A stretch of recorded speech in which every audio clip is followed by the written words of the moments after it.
8ஆம் அதிகாரம்.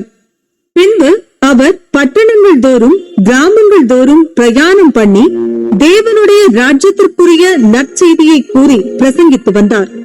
12 அவருடனே கூட இருந்தார்கள்.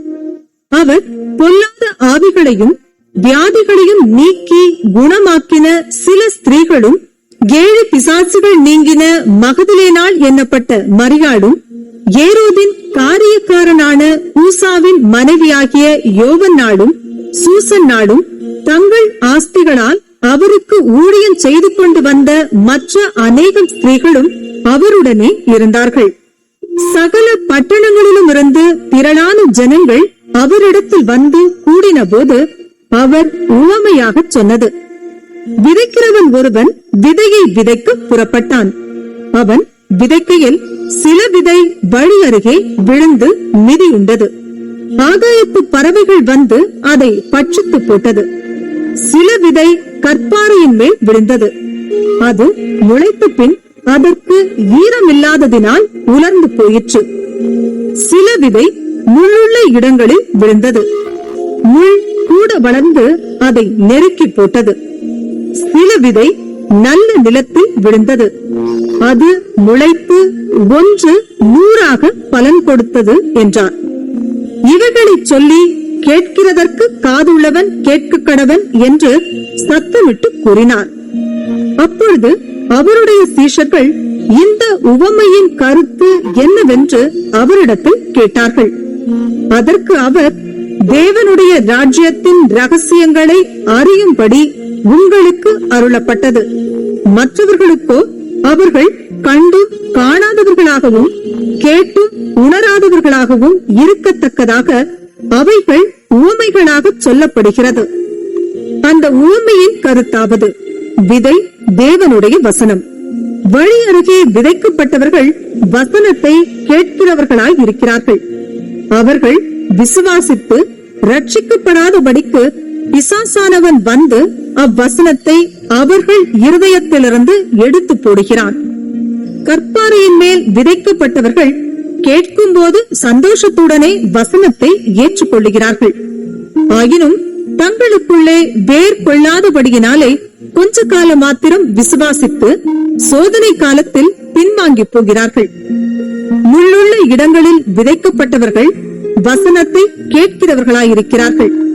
கேட்டவுடனே போய் பிரபஞ்சத்திற்குரிய கவலைகளினாலும் ஐஸ்வர்யத்தினாலும் சிற்றின்பங்களினாலும் நெருக்கப்பட்டு பலன் கொடாதிருக்கிறார்கள். நல்ல நிலத்தில் விதைக்கப்பட்டவர்கள் வசனத்தை கேட்டு அதை உண்மையும் நன்மையுமான இருதயத்திலே காத்து பொறுமையுடனே பலன் கொடுக்கிறவர்களாய் இருக்கிறார்கள். ஒருவனும் விளக்கை கொளுத்தி அதை ஒரு பாத்திரத்தினாலே மூடவும் மாட்டான். கட்டிலின் கீழே வைக்கவும் மாட்டான். உள்ளே பிரவேசிக்கிறவர்கள் அதன் வெளிச்சத்தை காணும்படிக்கு அதை விளக்கு தண்டின் மேல் வைப்பான். வெளியரங்கமாகாத ரகசியமும் இல்லை, அறியப்பட்டு வெளிக்கு வராத மறைப்பொருளும் இல்லை. ஆதலால் நீங்கள் கேட்கிற விதத்தை குறித்து கவனியுங்கள். உள்ளவனெவனோ அவனுக்கு கொடுக்கப்படும், இல்லாதவனெவனோ அவன் தனக்குண்டென்று நினைக்கிறதும் அவனிடத்திலிருந்து எடுத்துக் கொள்ளப்படும் என்றார்.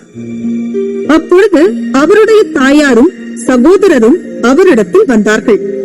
ஜனக்கூட்டத்தினாலே அவர் அண்டையில் அவர்கள் சேரக்கூடாதிருந்தது.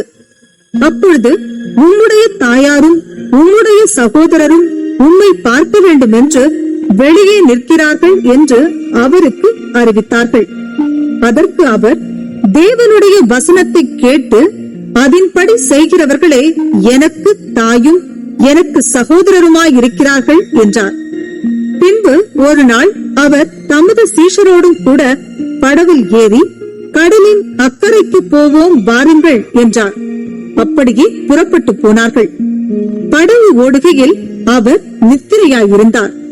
அப்பொழுது கடலிலே சுழல் காற்றுண்டானதால் அவர்கள் மோசமடையத்தக்கதாய் படகு ஜலத்தினால் நிறைந்தது. அவர்கள் அவரிடத்தில் வந்து, ஐயரே ஐயரே, மடிந்து போகிறோம் என்று அவரை எழுப்பினார்கள். அவர் எழுந்து காற்றையும் ஜலத்தின் கொந்தளிப்பையும் அதட்டினார். உடனே அவைகள் நின்று போய் அமைதல் உண்டாயிற்று. அவர் அவர்களை நோக்கி, உங்கள் விசுவாசம் எங்கே என்றார். அவர்கள் பயந்து ஆச்சரியப்பட்டு, இவர் யாரோ? காற்றுக்கும் ஜலத்துக்கும் கட்டளையிடுகிறார், அவைகளும் இவருக்கு கீழ்ப்படுகிறதே என்று ஒருவரோடொருவர் சொல்லிக் கொண்டார்கள். பின்பு கலிலேயாவுக்கு எதிரான கதரேனருடைய நாட்டில் சேர்ந்தார்கள். அவர் கரையில் இறங்கின போது, நெடுநாளாய் பிசாசுகள் பிடித்தவனும் வஸ்திரம் தரியாதவனும் வீட்டில் தங்காமல் பிரேத கல்லறைகளிலே தங்கினவனுமாயிருந்த அந்த பட்டணத்து மனுஷன் ஒருவன் அவருக்கு எதிராக வந்தான். அவன் இயேசுவை கண்டபோது கூக்குரலிட்டு அவருக்கு முன்பாக விழுந்து, இயேசுவே, உன்னதமான தேவனுடைய குமாரனே, எனக்கும் உமக்கும் என்ன? என்னை வேதனைப்படுத்தாதபடிக்கு உம்மை வேண்டிக் கொள்ளுகிறேன் என்று மகா சத்தத்தோடே சொன்னான். அந்த அசுத்த ஆவி அவனை விட்டு போகும்படி இயேசு கட்டளையிட்டபடியினாலே அப்படி சொன்னான். அந்த அசுத்த ஆவி வெகு காலமாய் அவனை பிடித்திருந்தது. அவன் சங்கிலிகளினாலும் விலங்குகளினாலும் கட்டுண்டு காவல் பண்ணப்பட்டிருந்தும் கட்டுகளை முறித்து போட்டு பிசாசினால் வனாந்திரங்களுக்கு துரத்தப்பட்டிருந்தான். இயேசு அவனை நோக்கி, உன் பேர் என்னவென்று கேட்டார். அதற்கு அவன் லேகியோன் என்றான். அநேகம் பிசாசுகள் அவனுக்குள் புகுந்திருந்தபடியால் அந்த பேரை சொன்னான். தங்களை பாதாளத்திலே போக கட்டளையிடாதபடிக்கு அவைகள் அவரை வேண்டிக் கொண்டன. அவ்விடத்தில் அநேகம் பன்றிகள் கூட்டமாய் மலையிலே மேய்ந்து கொண்டிருந்தது. அந்த பன்றிகளுக்குள் போகும்படி தங்களுக்கு உத்தரவு கொடுக்க வேண்டும் என்று அவரை வேண்டிக் கொண்டன. அவைகளுக்கு உத்தரவு கொடுத்தார். அப்படியே பிசாசுகள் அந்த மனுஷனை விட்டு நீங்கி பன்றிகளுக்குள் புகுந்தன. அப்பொழுது அந்த பன்றி கூட்டம் உயர்ந்த மேட்டிலிருந்து கடலிலே பாய்ந்து அமிழ்ந்து மாண்டது. அவைகளை மேய்ப்பவர்கள் சம்பவித்ததைக் கண்டு ஓடிப்போய் பட்டணத்திலும் சுற்றுப்புறங்களிலும் அறிவித்தார்கள். அப்பொழுது சம்பவித்ததை பார்க்கும்படி ஜனங்கள் புறப்பட்டு இயேசுவினிடத்தில் வந்து, பிசாசுகள் விட்டு போன மனுஷன் வஸ்திரம் தரித்து இயேசுவின் பாதத்தருகே உட்கார்ந்து புத்தி தெளிந்திருக்கிறதைக் கண்டு பயந்தார்கள். பிசாசுகள் பிடித்திருந்தவன் சொஸ்தமாக்கப்பட்டதை கண்டவர்களும் அதை அவர்களுக்கு அறிவித்தார்கள். அப்பொழுது கதரேனருடைய சுற்றுப்புறத்தில் உள்ள திரளான ஜனங்கள் எல்லாரும் மிகவும் பயமடைந்தபடியினாலே தங்களை விட்டு போகும்படி அவரை வேண்டிக் கொண்டார்கள். வந்தபடி அவர் படவில் ஏறி திரும்பி போனார். பிசாசுகள் நீங்கின மனுஷன் அவரோட கூட இருக்கும்படி உத்தரவு கேட்டான். இயேசு அவனை நோக்கி, நீ உன் வீட்டுக்கு திரும்பி போய் தேவன் உனக்கு செய்தவைகளை எல்லாம் அறிவி என்று சொல்லி அவனை அனுப்பிவிட்டார். அந்தபடி அவன் போய் இயேசு தனக்கு செய்தவைகளை எல்லாம் பட்டணத்தில் எங்கும் பிரசித்தப்படுத்தினான். இயேசு திரும்பி வந்தபோது ஜனங்கள் எல்லாரும் அவருக்காக காத்திருந்தபடியால் அவரை சந்தோஷமாய் ஏற்றுக்கொண்டார்கள். அப்பொழுது ஜெப ஆலய தலைவனாகிய யவீரு என்னும் பேருள்ள ஒருவன் வந்து இயேசுவின் பாதத்தில் விழுந்து 12 வயதுள்ள தன்னுடைய ஒரே குமாரத்தி மரண அவஸ்தையாயிருந்தபடியால் தன் வீட்டிற்கு வரும்படி அவரை வேண்டிக் கொண்டான். அவர் போகையில் திரளான ஜனங்கள் அவரை நெருக்கினார்கள். அப்பொழுது 12 வருஷமாய் பெரும் பாடுள்ளவனாயிருந்து தன் ஆஸ்திகளை எல்லாம் வைத்தியர்களுக்கு செலவழித்தும் ஒருவனாலும் சொஸ்தமாக்கப்படாதிருந்த ஒரு ஸ்திரீ அவருக்கு பின்னாக வந்து அவருடைய வஸ்திரத்தின் ஓரத்தை தொட்டாள். உடனே அவனுடைய பெரும் பாடு நின்று போயிற்று. அப்பொழுது இயேசு, என்னை தொட்டது யார் என்று கேட்டார்.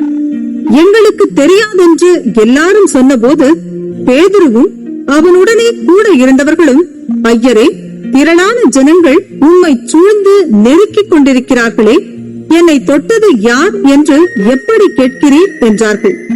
அதற்கு இயேசு, என்னிலிருந்து வல்லமை புறப்பட்டதை அறிந்திருக்கிறேன், ஆதலால் ஒருவர் என்னை தொட்டதுண்டு என்றார்.